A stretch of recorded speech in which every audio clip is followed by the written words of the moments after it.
Hey Cougars, I'm Elizabeth King and here's what's happening. Good luck to Northwest Rankin boys bowling team as they compete in MHSAA state champions tomorrow at Fannin Lanes. The Cougars finished second last year after winning championships in 2024.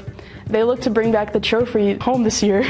There are 2 opportunities to cheer on your Cougar basketball teams this week. Tonight they'll host Oak Grove in a makeup game from a few weeks ago, and then Friday they'll host Petal in another district matchup. Girls start at 6 and boys will follow around 7:30.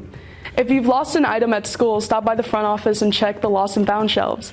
The office staff will be doing a clean out of these shelves very soon and unclaimed items will be donated. Don't forget, if you are getting your learner's permit or your driver's license, you need a certificate of attendance.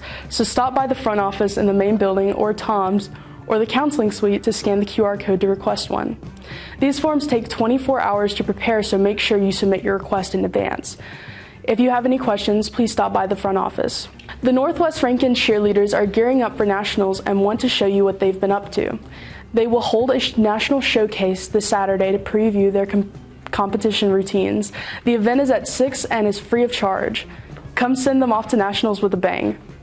That's your news for today. I'm Elizabeth King and this has been your Northwest Minute.